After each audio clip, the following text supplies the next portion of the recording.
September is Emergency Preparedness Month, and with me today we have Randy Beeman, the Director of Emergency Services with Cumberland County. Randy, tell me, how important is the collaborative effort between the county, city, and all the various departments whenever a natural disaster hits? It is very important to collaborate in protection of our citizens and also safety. Safety very paramount, and so through the collaborative effort with the city and the county, we operate a joint command through our Emergency Operations Center here in Cumberland County. And through that effort, we bring together the responding agencies, that would be your law enforcement agencies, as well as state assets if needed.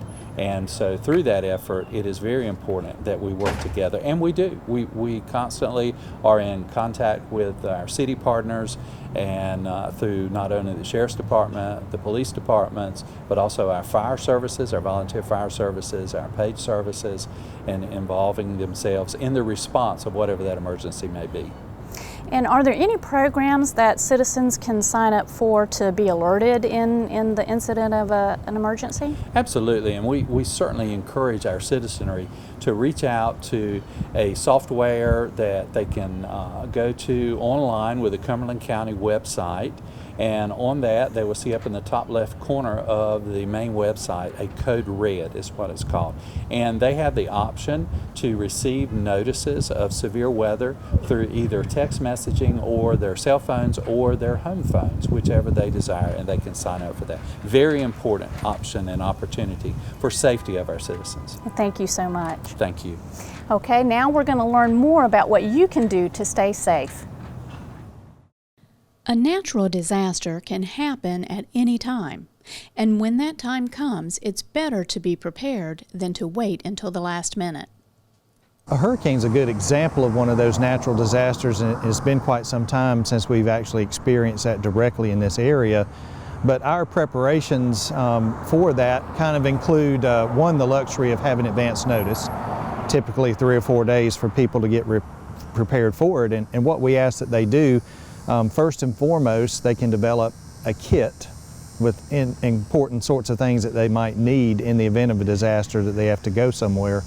That kit is typically put together for the expectation of 72 hours, and it will include water and food and medicines and any of the things that they might need to throw in the back of a vehicle and evacuate or shelter in place at home. One of the other things that's real important that they do is have a communications plan with family members or loved ones or those important contacts that they might need to reach in the event of emergency. And also something that we've asked people to be mindful of is to have some sort of an evacuation plan. We're always amazed sometimes that people that are new to our city that maybe only know one way to travel or pass, and we ask that they have a plan not only to get out of their immediate neighborhood or surroundings, but if they need to leave Fayetteville, where will they go? Will they go to a neighboring city or out of state or for that matter, what they need to do? To help citizens prepare for a natural disaster, FEMA offers a wealth of information on their ready.gov website.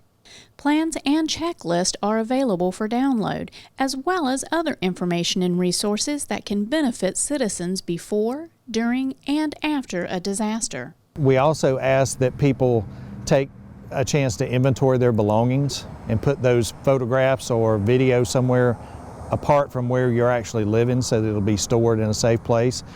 Where better else than to load it in some of these services like cloud-based on the actual internet, so that when you have to do an insurance claim or recover what you've lost, you've got some way of proving what you had before it was over with. Before a storm hits, there are things that the City Stormwater Division does to help reduce storm damage. Street sweepers will clean the streets and storm drains, while stormwater crews clear catch basins and ensure there are no obstructions in the culverts, all to reduce the likelihood of flooding. But for low-lying areas that are prone to flooding, they also pre-stage near known problem areas. The city tries to set up, pre-stage some barricades and road closure signs in some of our known low-lying areas and problem areas where we might have to close a street or something like that if the water gets too high and the roads become impassable. Residents can also do their part in preparation for a storm. Citizens can help the stormwater department by sweeping or raking off their storm drains if they notice that there's a lot of yard waste or pine straw buildup on top of their storm drains. They can also, if they notice that a storm drain isn't working properly, or basically when it's raining, the storm drain isn't allowing the water to drain properly, they can call our stormwater hotline, and that will dispatch a crew to come out and take a look to see what's going on. The Stormwater Hotline is 433-1613. Citizens can also call the call center at 433-1FAY or 1329, or use the Fay Fix-It app to report clogged storm drains and culverts. Once the storm begins, emergency response teams shift from preparing to responding to the disaster. Emergency crews are trained and ready to handle smaller events, but for bigger disasters, there are plans in place to activate mutual aid agreements with local agencies and the state.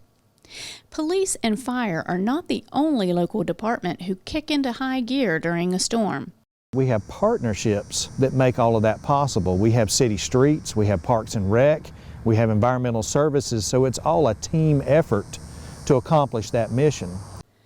After the storm, emergency management shifts into the recovery phase. This is where the non-governmental agencies, such as the American Red Cross, get involved in a disaster.